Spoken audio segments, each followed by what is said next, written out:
কেমন আছো? আসসালামু আলাইকুম, ভালো আছি। নাম কি তোমার? মোহাম্মদ আব্দুল আল্লাহ হাসান। জি ভাই। ও, এখানে কি করতেছো? চা বিক্রি আমি করতেছো? চা বিক্রি করতেছি। এখন তো মানুষ নেই, কার কাছে বিক্রি করো? এই বসে রয়েছি মশার মরির ভিতরে। ও, মশা বেশি কামড়ায়? জি ভাইয়া। ও, এখন এই কত বিক্রি করো সারাদিন?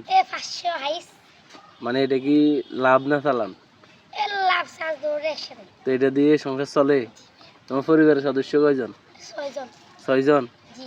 তুমি এটা দিয়ে সবাইকে চালাইতেছ? জি। মাশাআল্লাহ। তো তোমার আর কে কি করে? তোমার আব্বু কি করে? আমার আব্বু আমার সাথে চা খাচ্ছে মাঝে মধ্যে। এখানে মাঝে মধ্যে? মানে ব্যবসাটা তোমার? জি। এখানে আমার আব্বু মাঝে মধ্যে আসি মানে ব্যবসা। ও, তাহলে এটা কতদিন ধরে করতেছো? একটা সমস্যা তো শেখাও। এটা কতদিন ধরে করতেছো? আজকে হাইস 5 থেকে 6 মাস হবে। 5 থেকে 6 মাস। এটা দেখো কত বড় মশা। ও, মশা কামড়ায়? জি ভাইয়া। তাহলে এখানে তুমি এই যে চা, দুধ চা না রং চা? এখানে দুধ চা, এখানে রং চা, এখানে আছে দুধ পাউডার দেখেন। ও, এখানে দুধ পাউডার আছে। লেখাপড়া করতে মন চায় না? চাই আব্বু বলেছে জানুয়ারিতে জানুয়ারিতে ভর্তি করাবে? জি। পড়াশোনা করতে মন চায়? জি।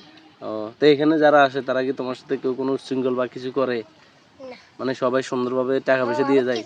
আবার এখানে লোক একটা আছে, সে মানে আমার সাথে মানে দেখেন, বয়স কত তোমার? যাই। বয়স কত তোমার? 11। 11 বছরের হাসান, মাশাল্লাহ। সে সংগ্রামী জীবন, স্ট্রাগল কাকে বলে এটাই বয়সে তার থেকে শেখা উচিত, এবং পুরো ফ্যামিলির দায়িত্ব অনেকটাই তার উপর ডিফেন্স করে। লাভ মানে যে ব্যবসার লাভ 15-16 হাজার টাকা হয়, সেটা দিয়ে তার ফ্যামিলি চলে। তো আসলে যদি ভিডিওটি ভালো লাগে আপনাদের থেকে, তাহলে অবশ্যই শেয়ার করে দিবেন।